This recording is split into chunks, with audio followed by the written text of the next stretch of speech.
Everybody, and we hope that you're having a good day. Welcome to the next installment of our school safety series.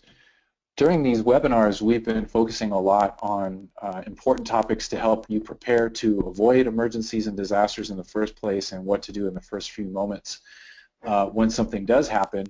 Today's program, and also just to give a plug for one that's coming up on December 17th, is going to focus on what you need to do after those first few moments.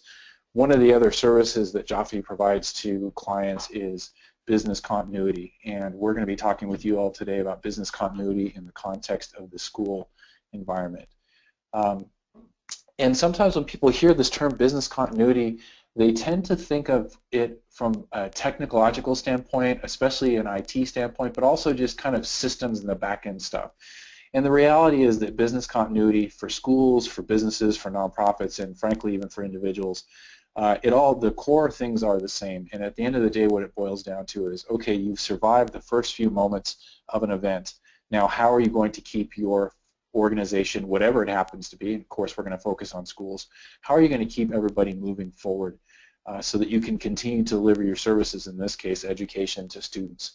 So as we go through today, we're going to be talking about the order of events, what your priorities need to be, how you can begin to fix things related to people, and how you can begin to fix things related to space, how you can incorporate continuity into your existing emergency plan, and we're going to talk about a few things that you can do if you'd like to learn more from Joffe after this. We have got 3 objectives for you today. 1, your ability to define your school, and you'll see what we mean by that in just a second.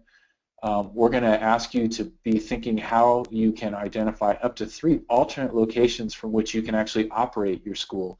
A big part of business continuity is understanding, okay, if my primary space, the one that I'm doing my instruction in right now, the one where we have our student meals and where we play basketball and what have you, if that's not available to us, what are we going to do?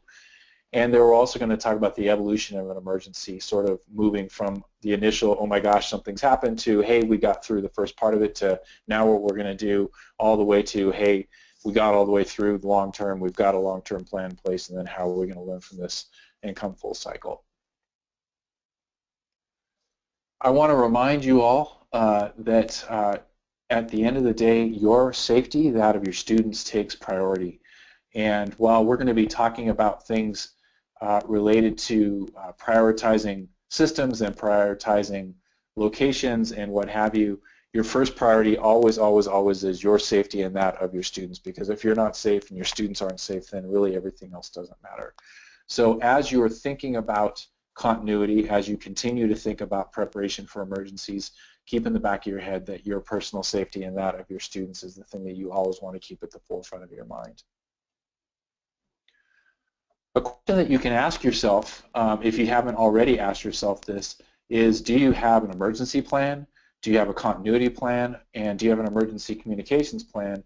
And if those sound related, they're absolutely related, but they are actually 3 independent things. And the way that I like to think about this is an emergency plan is, what are the things that I have thought of and written down and hopefully practiced with people that are going to help me recognize that an emergency situation is happening and begin to respond accordingly and to get through those first few minutes of that event and perhaps the first few hours. My continuity plan, the thing that we're focusing on today and we'll be focusing on again in a couple of weeks in the series, is how am I going to continue to deliver the core operation that we have, which in this case is delivery of education to students.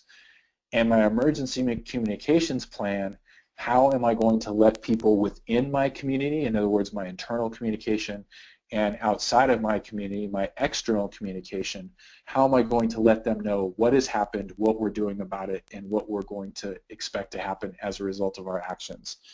And just to quickly define some audiences, anybody who has a existing relationship with your school, so your students, your faculty, your staff, your parents of your students, those are all going to be part of your internal communication plan.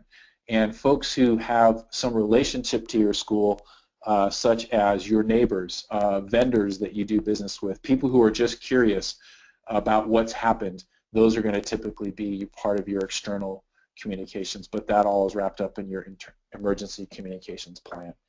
So ask yourself this question if you haven't already: do I have an emergency plan? Do I know what to do to help recognize an emergency is happening and begin to respond to it accordingly? Do I have a continuity plan? Am I able to actually articulate in writing and to others what I would do once we get through the first little bit? And then, do I have an emergency communications plan? Do I have the ability to tell other people, both internally and externally, what we're doing about it and what we expect to happen?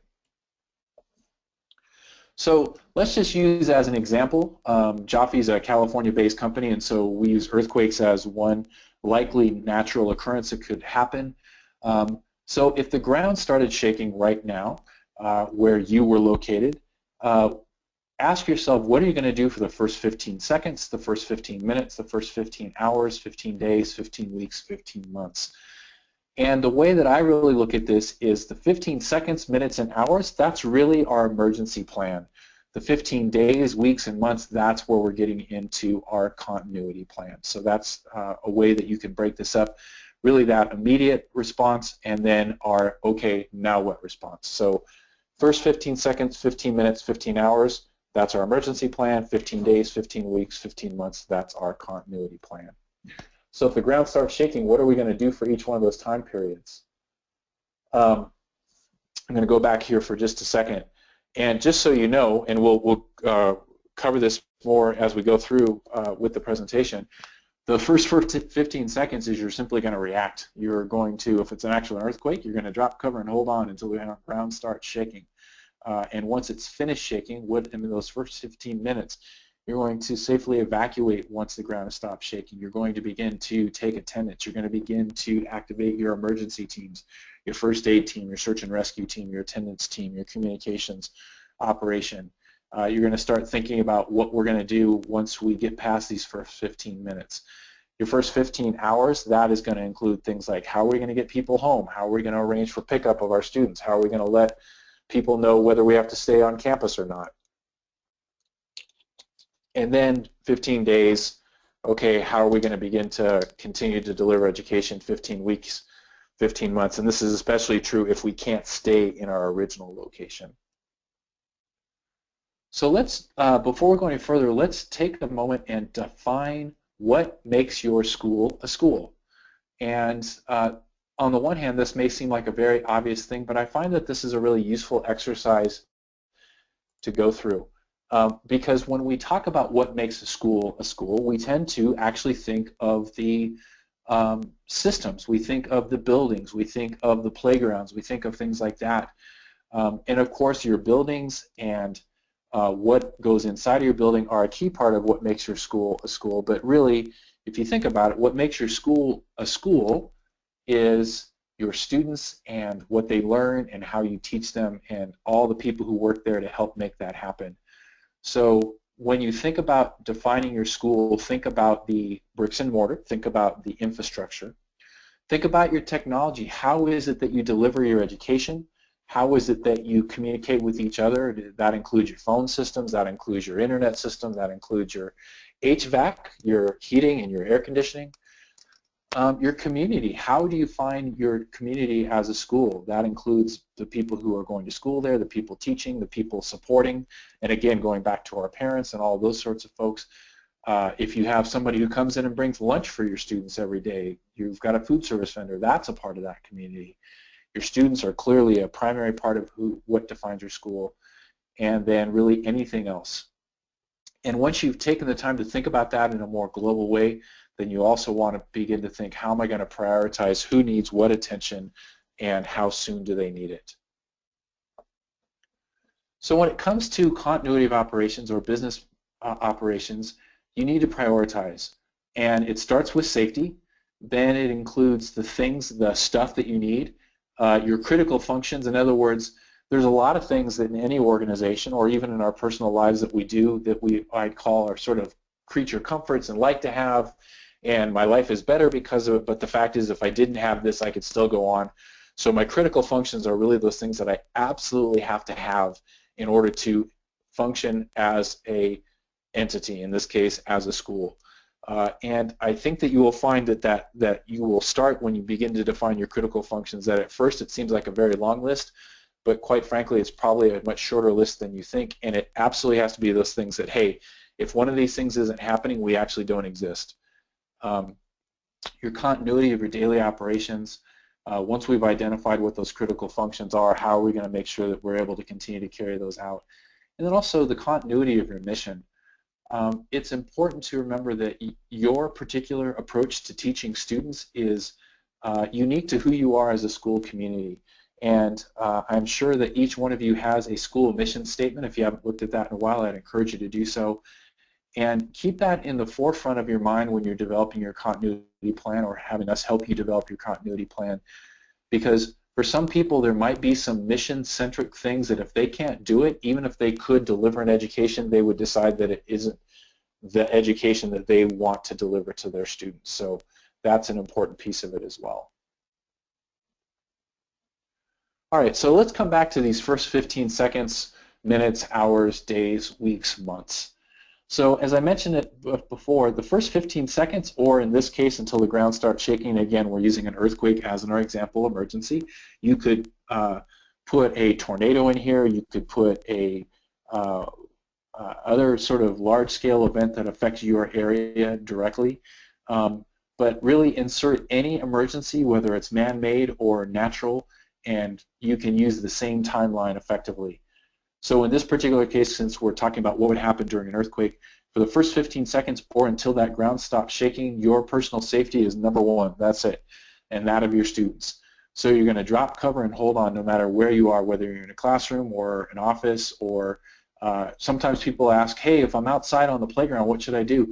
You should drop to the ground. I realize there's not anything to hold on to necessarily, but you just want to drop and hold on if you can. If not, just basically be aware of your surroundings, and you don't want to try and move until the ground stops shaking, because any of you who've ever experienced an actual earthquake before, you probably know this, but you're far more likely to be injured trying to move when the ground is moving than doing anything else. So first 15 seconds, drop, cover, and hold on. See to your safety and that of others. The first 15 minutes, now we're going to continue to make sure that we're aware of what's going on with our safety. We're going to go ahead and evacuate our buildings, and we're going to do so in the order in which we've practiced many, many times. Schools tend to do very well at egress drills, meaning we line everybody up and we get them outside and we go to our primary assembly point and we begin to take attendance. That's exactly what you're going to do in those first 15 minutes. You're going to immediately begin to communicate amongst yourselves. Now is not the time to communicate to your outside world yet. You will do that in those first 15 hours, but in those first 15 minutes, we're going to let each other know, hey, this is what's going on, this is what we've done so far, and this is what's going to happen next. You're going to take the time to account for everybody.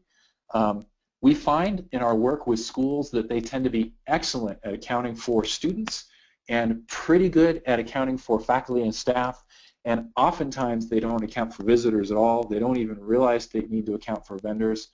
You want to make sure, especially in a large-scale event like this, that you have accountability for everybody involved. So for each class, who is present, who did we already know was absent and therefore we've accounted for them even though because we don't expect them to be there. Is there anybody who was supposed to be there who we cannot account for? That's going to be somebody or somebody's that we're going to have search and rescue look for right away. For our grown-ups, who was here today and who wasn't here today?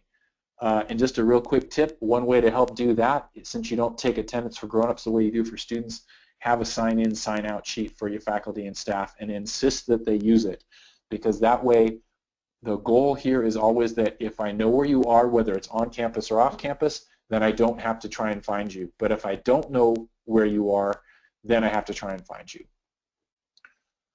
You want to very quickly begin to assess your business impact. So in other words, does your gas shut off automatically in an event such as an earthquake, or is that something that has to be done? And if so, who's charged with doing that, and have they practiced how to do that? A real quick tip related to gas shutoffs. A lot of schools nowadays have auto shutoff devices on their meters, but if you don't, you should make sure and find out what kind you have. And you should know the process for shutting off your gas, but know that once you've shut off your gas, only the gas company can turn it back on. So be prepared to do it, but don't do it until you actually smell gas or until you see that there's obvious ruptured lines and things like that. If there's any power issues, you want to do a visual survey to see, hey, do I see anything that suggests that the power is off, either because lights are off and they would normally be on, or we see power lines down, or we see any other indication of power being interrupted. And remember, if you see power lines on the ground or dangling from the sky from a pole, you want to stay very, very far away from that. That's extremely dangerous. There's nothing you can do about it other than note it and let somebody else know, like your fire and police force. You're going to also assemble your command team and all your other safety teams that you have in place, including, we already mentioned, search and rescue, first aid, attendance. Reunification can come later because the first thing we have to do is get ready to decide, do we need to disperse our students, and if so, how? Once we've got all of our teams in place, then we can begin to activate the ones that we need to. In other words, if we have missing people, we can have search and rescue go and look for them. If we have people who we already can see are injured, or we believe we're going to have people who are going to need treatment, first aid can start setting up their treatment area, and we go from there. For the first 15 hours, again, your personal safety, that you notice we keep putting that on the slide. That's because we want to keep you at the forefront of your mind at all times. Once you've got everybody accounted for and search and rescue has swept the buildings that was safe for them to go into, and we don't have any concern about anybody still being inside, then we can go back and in a more leisurely fashion we can do a continuing building assessment. And that is basically taking another look to see how are things looking, is there any obvious damage that suggests that we're not going to be able to use this space.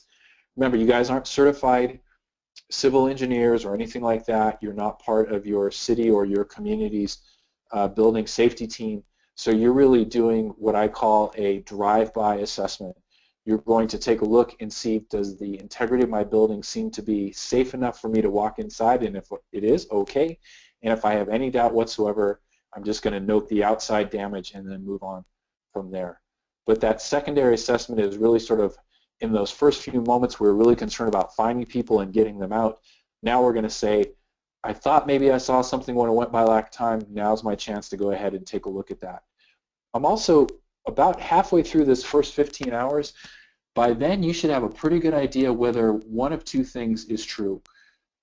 Do we need to stay? In other words, based on information that perhaps is now coming into us from the outside world, are we going to have to stay on campus for any period of time? And if so, how long? And if so, is it safe for us to do so? Or if we don't think we're going to have to stay, then we can now begin to activate reunification and get our students off campus and begin to dismiss our faculty and staff and our administrators when it's safe to do so. And then depending on whether you're going to have to stay, okay, if you are staying, then now we need to activate our long-term care plan. And that includes pulling out your portable tents if you need to use those. It means getting out your emergency food and water and your emergency medication. If you have a process in place like a lot of schools do where you ask your students who have medication needs to make sure that there's at least 3 days available and that it's tagged with that student's name and any expiration dates, you'd be pulling that out if you were going to be staying on campus. Also, some schools even ask their families to provide clothing for their students for up to 3 days. And you might be thinking to yourself now, yeah, we do that, or no, we don't. But you also might want to ask yourself, what about you? Do you have in your car or in your office, do you have a couple of days worth of clothes? Or hey, if you take medication, do you have 3 days of medication for yourself? So if you're going to stay put, you're going to be pulling all that stuff out. And then the other big decision that you've got to make really in those first 15 hours is, can we stay here and continue our core operation teaching our students? Are we going to have to find another location to move to? And if, in other words, have we pre-identified an alternative location? If so, is it available to us? Or if we haven't, can we identify a place that we can actually carry on teaching our students? And one thing that you can do to begin to address that question for yourself is look around your immediate vicinity, your neighbors. Are there other schools in your neighborhood? And if so, have you ever had a conversation with them about what might happen if they have space and you need to use it, or you have space and they need to use it? Those are conversations that are a lot easier to have before an event happens. So what I encourage you to consider doing that, or if you haven't done that, make sure you can at least get a hold of those folks, because if it's a big event such as an earthquake, chances are they're going to be impacted as well as you, but who knows, maybe they've got space that you can borrow or vice versa, and if you've had those conversations beforehand, you're ready to go, and if not, then find a way to have those conversations. Because really at this point, once you've assured that people are okay and being tended to, that decision, can we stay or go, is really kind of your next big one, because that's really going to dictate those first 15 days, weeks, and months. We've kind of gone over this real quickly, but let's talk just a little bit more. This is part of also understanding staying or going. You want to begin to assess some of the impact to your business, your school, and that is beyond your immediate injuries. Are there people who have got injuries that are such that they're actually not going to be able to be present for a period of time? So just like we talk about prioritizing your actions, you also need to prioritize your replacements. And this gets into sort of those mission critical things as we're going along. We'll just keep talking about that. But community loss is both people and things, and right away you want to know, is there anybody who is going to be out of commission for a longer period of time? And it's absolutely true that you might find that somebody who you thought was not injured or ill very seriously turns out to be so. Okay, you adjust. But if there's any very obvious situations where, hey, this student or this faculty member or this administrator, it's very clear that as a result of this emergency, they're not going to be with us for a period of weeks or months, in which case, what are we going to do without them? Remember, too, that your faculty and your staff are going to have their own concerns, their own priorities, their own wishes to be with their own family members. So how are you going to manage that? And have you had those conversations with your faculty and staff ahead of time? I was evaluating a school's emergency plan the other day, and one of the statements in that plan was that until all the students are dismissed, 100% of the faculty and staff are expected to stay on campus until they've been dismissed by an administrator. Have you had that conversation with your faculty and staff, and have they bought into that? It may be written down in your plan, but if you never actually talked about it, when it comes time to deal with the emergency, they may just want to get up and go, and so you need to be prepared for that to happen. You also should take some time to try and estimate how much it's going to cost you if you need to relocate to another temporary facility, if you're not able to teach school at all, or if you're going to have to do so on a heavily modified schedule. So we're talking about this financial part of it in those first 15 hours, but quite candidly, this is something you should be thinking about before this event occurs, and reminding yourself about it in those first 15 hours and, of course, the days that follow.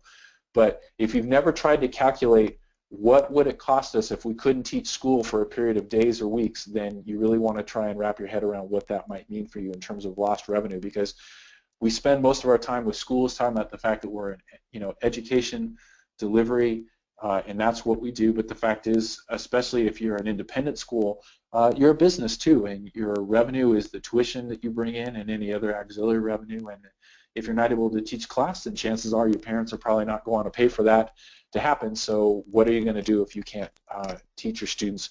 Which is another way of saying, if there's any way to continue the education for your students, you're going to want to find a way to do it. And then another thing to be thinking about, again, both before the event occurs and then also in the first while after your event has occurred, is, are we dependent on anybody else in the short term or the long term for anything that we do in order to deliver our services? I mentioned a little while ago that some schools will have lunch provided by an outside vendor, and that vendor comes to the school every single day and sets up lunch and serves it to the students and then picks up the aftermath and off they go. Works great.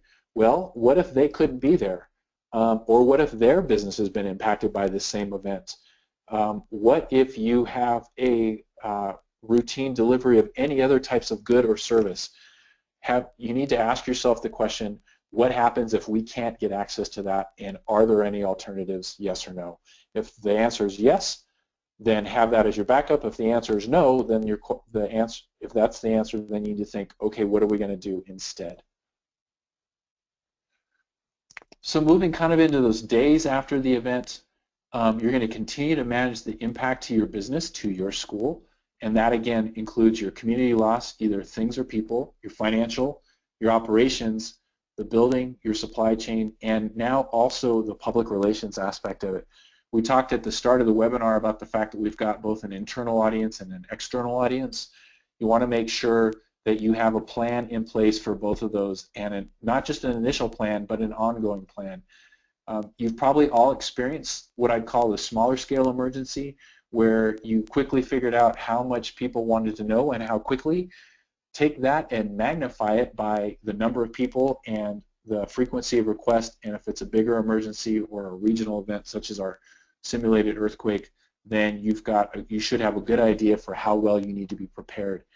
And remember, when it comes to telling people about what you're going to do, it's what we're doing right now, it's what we're going to do next, it's what we expect to happen after doing it, and how you can ask further questions or get more information.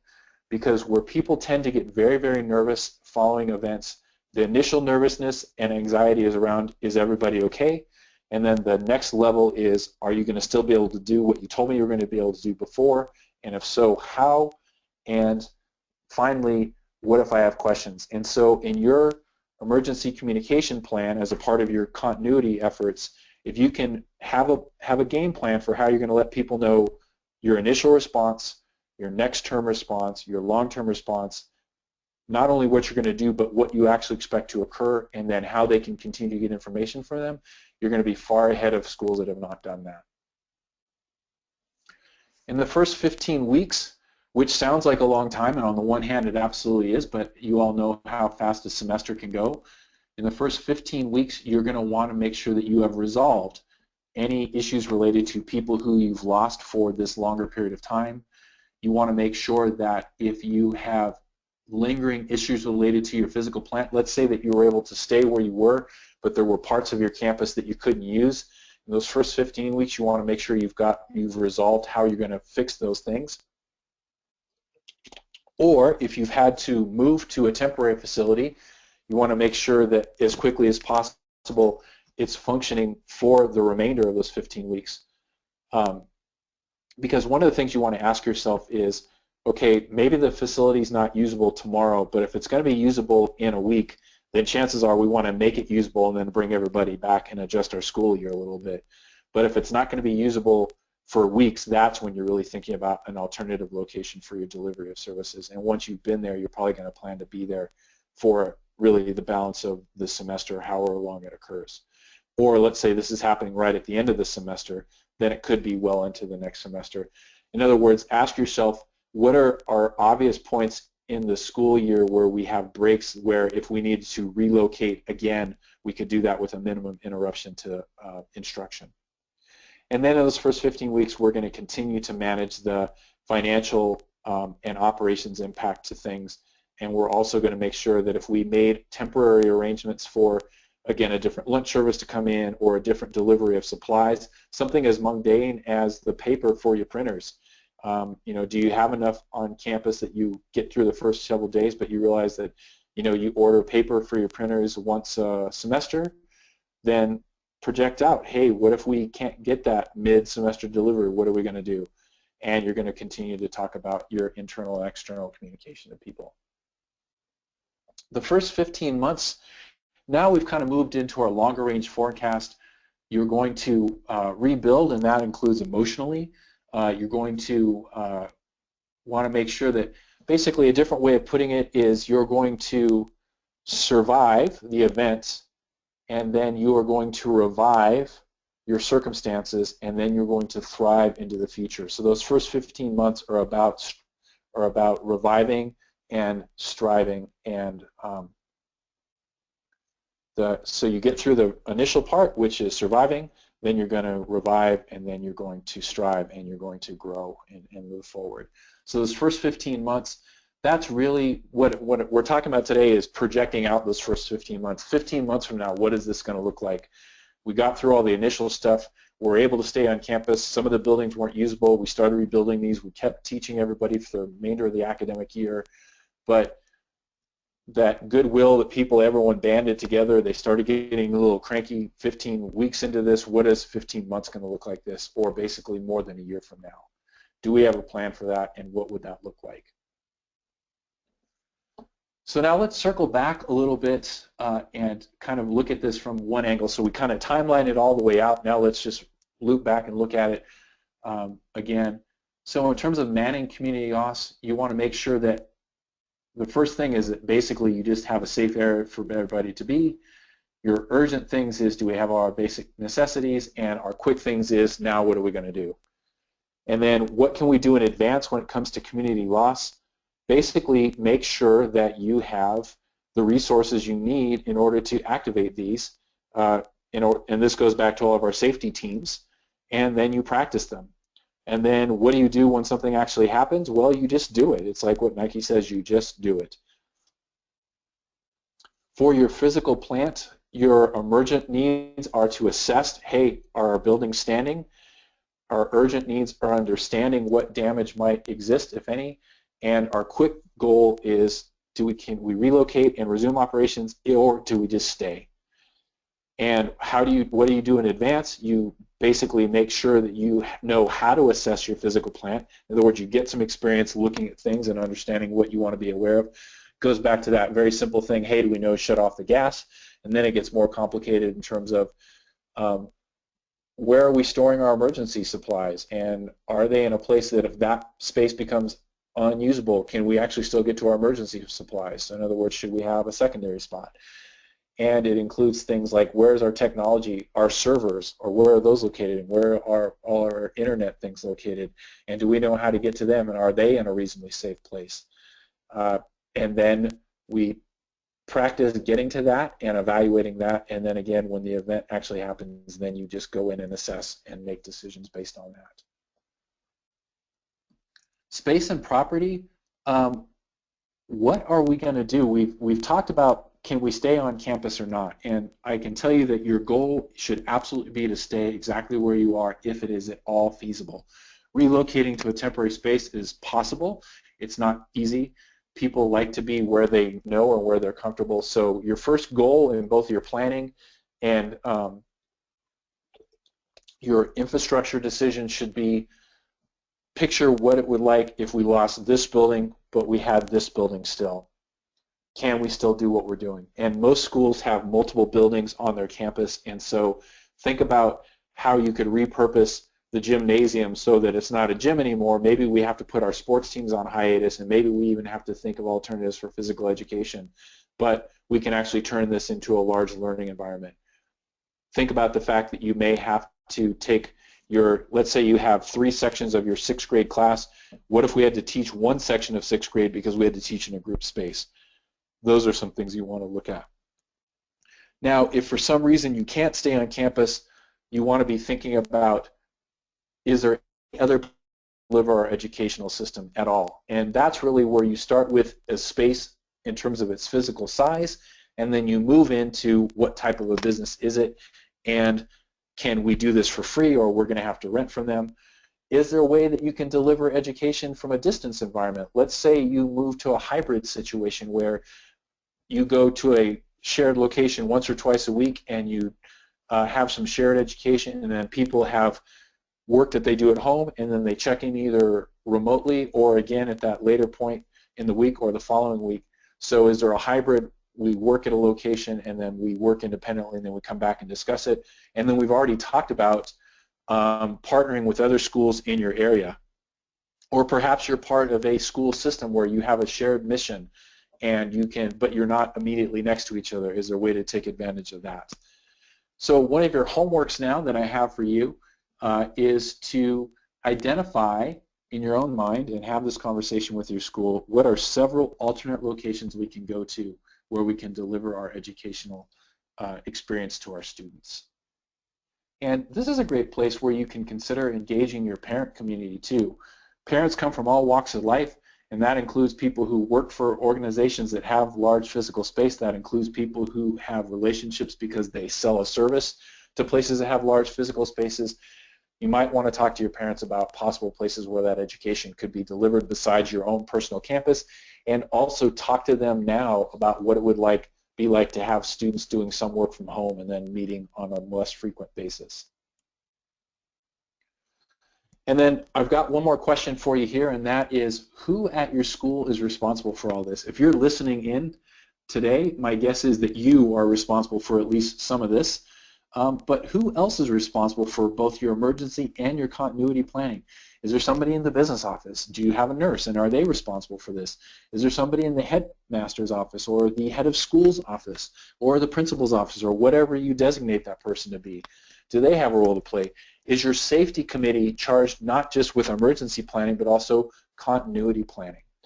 We find sometimes that when we say who's in charge of your emergency planning, we get a very coherent answer. It's the safety team, it's this person, it's that person. And then we say, and who's in charge of your continuity planning? And then what we tend to get is a pause. And then after that pause, there's the, well, I'm not really sure. And maybe it's this person or maybe it's that person. And then generally it's sort of like, oh, well, that person takes care of our internet. Is that what you mean? Well, no, that's not what we mean at all. What we mean is, how are you going to deliver your educational services to your students if you can't deliver it on campus? And that's when the light bulb starts to go off. So if you've not already asked yourself this question, ask yourself the question, who's in charge of doing this? And if we already know what that answer is, when's the last time you had a conversation about this? And if you don't know what the answer is, it's time to have a conversation. I want to quickly remind you all that one of the services that we have available to you is our 2 school safety programs, our Vitals and our Essentials program. Both of these programs will do a lot of really good work to help you get prepared for emergencies and disasters, and it includes basic training, manual development or editing, working with your safety teams, and then we have a larger offering that includes putting together a business continuity plan for you. Can also include doing some more active training for your folks over a longer period of time. If you're interested in either one of these, you can just reach out to us. We've always got information about how you can get a hold of us. But we would be happy to have somebody talk to you about that.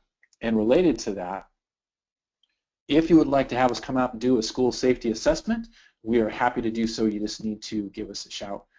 There's a couple different ways you can do that. You can, and we will put that information up at the end of the webinar.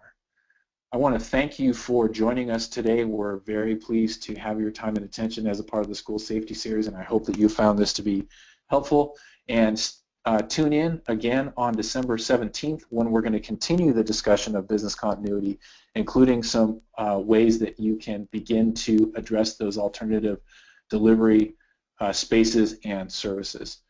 But for now, thank you very much and enjoy the rest of your day.